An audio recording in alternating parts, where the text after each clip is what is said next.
Today I'm going to be reading some of the main themes from Genesis. This is from my study application Bible.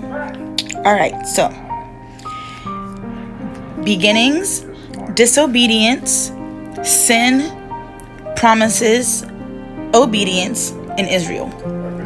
So, beginnings. Genesis explains the beginnings of many important realities: the universe, the earth, people, sin, and God's plan of salvation. Genesis teaches us that earth is well made and good. People are special to God and unique. God creates and sustains all life, and God responds to sin both by bringing just judgment and mercifully providing a way of salvation. Next, disobedience. People are always facing choices.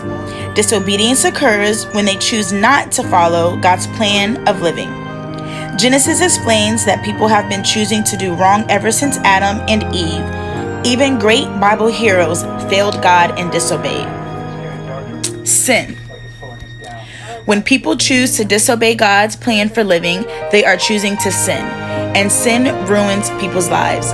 Genesis shows that living God's way makes life fulfilling. Promises. God has promised to help and protect his people. This kind of promise is called a covenant. God kept his promise then, and he keeps them now. He promises to love us, accept us, and forgive us. Obedience. The opposite of sin is obedience. God uses sinful people in his plan, but the only way to enjoy the full benefit of God's promises is to turn from sin and obey him.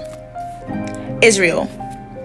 God started the nation of Israel in order to have a dedicated people who would, 1, keep his ways alive in the world, 2, proclaim to the world that he is really like, and 3, prepare the world for the birth of his son, Jesus. God is looking for people today to follow him. We are to proclaim God's truth and love to all nations, not just our own. We must be faithful to carry out the mission God has given us.